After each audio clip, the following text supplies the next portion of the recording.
আগামী ফেব্রুয়ারি মাসে নির্বাচন হতে যাচ্ছে এবং কথা অনুযায়ী ডিসেম্বরের প্রথম সপ্তাহে অথবা প্রথমার্ধে শিডিউল ঘোষণা করার কথা রয়েছে। জামাত ইসলামী 5 দফা দাবির ভিত্তিতে আন্দোলন শুরু করেছিল।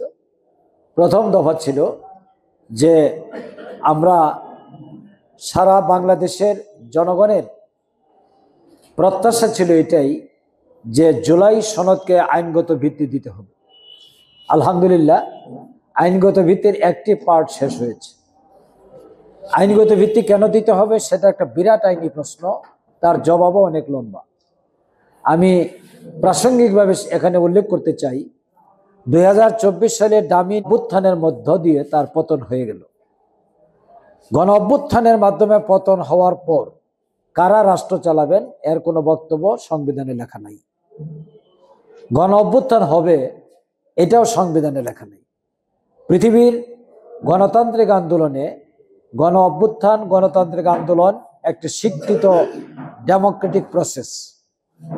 সংবিধানে আর উল্লেখ থাকুক বা না থাকুক, যেহেতু জনগণের আন্দোলনের মুখে হাসিনা পালিয়ে গেছেন, স্বাভাবিকভাবে সাংবিধানিক শূন্যতা দেখা দিয়েছে। সংবিধানের 46টি ধারা উপধারা অকার্যকর হয়ে গেছে। এই অবস্থায় রাষ্ট্র কিভাবে চলবে এইটার একটা সিদ্ধান্ত নেওয়া দরকার ছিল।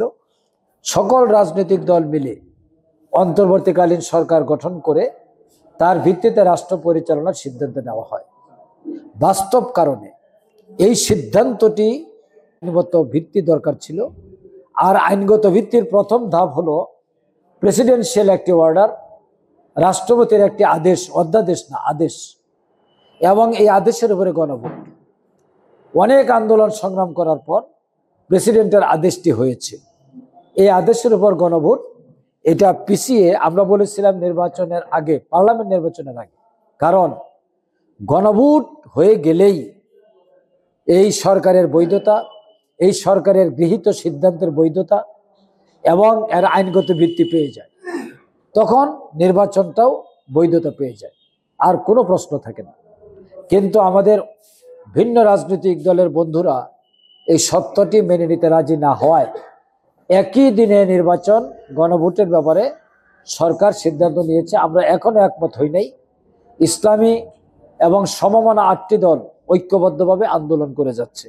এইটার একটা সুরাহা অল্প সময়ের মধ্যে হবে বলে আমরা বিশ্বাস করি। দ্বিতীয় আমাদের দাবি ছিল উভয় পক্ষে পিয়ার, উভয় কক্ষে পিয়ার। প্রথম কক্ষ হচ্ছে পার্লামেন্ট, দ্বিতীয় কক্ষ উচ্চ কক্ষ। একটি কক্ষে সরকার মেনে নিয়েছে, জুলাই সনদে এটা ঘোষণা করা হয়েছে। সেটা হলো প্রাপ্ত ভোটের ভিত্তিতে উচ্চ কক্ষে প্রতিনিধি নির্বাচিত হবে। এটা আমাদের দাবি ছিল। সুতরাং দাবির 50% বাস্তবায়ন হয়েছে। পার্লামেন্টে পিয়ার পদ্ধতি বিষয়টি সরকার জুলাই সনদে উল্লেখ করে নাই। এটা আমরা আন্দোলনের ধারাবাহিকতার মধ্যে এটা রেখেছি। এই বিষয়টাও সময়ের ব্যবধানে এটা ফয়সালা হবে। তৃতীয় ছিল আমাদের যে লেভেল প্লেইং ফিল্ড গঠন করতে হবে। এই কাজটি এখনো সম্পন্ন হয় নাই। সারা বাংলাদেশে হুমকি ধামকি, বাড়ি পুড়িয়ে দেওয়া হবে, মামলা দেওয়া হবে, নির্বাচনের পর এলাকায় কাউকে থাকতে দেওয়া হবে না, এই ধরনের বক্তব্য প্রায় প্রত্যেকটি আসনে দেওয়া হচ্ছে। আমার আসনে দেওয়া হচ্ছে। নির্বাচন কমিশনের সাক্ষাতে আমি উল্লেখ করেছি সুনির্দিষ্টভাবে কারা দিয়েছেন সেটা উল্লেখ করা হয়েছে। কাজে লেভেল প্লেইং ফিল্ড এখনো নিশ্চিত হয়নি। 4 নম্বর দাবি ছিল যে বিচার দৃশ্যমান হতে হবে। আলহামদুলিল্লাহ, যে বিচার দৃশ্যমান হয়েছে এবং একটি মামলা রায় ঘোষিত হয়ে গেছে। আরো কয়েকটি মামলায় বিচারাধীন আছে, সেগুলিও পর্যায়ক্রমে রায় হবে। বলা যায় দৃশ্যমান হওয়ার একটা নমুনা ফুটে উঠেছে। 5 নম্বর আমাদের বক্তব্য ছিল যে আওয়ামী লীগ স্বৈরাচারী হয়ে উঠেছিল বাংলাদেশে একটি দলের সহযোগিতা হওয়ার কারণে তাদের রাজনৈতিক কর্মকাণ্ড আপাতত বন্ধ রাখা হয়েছে।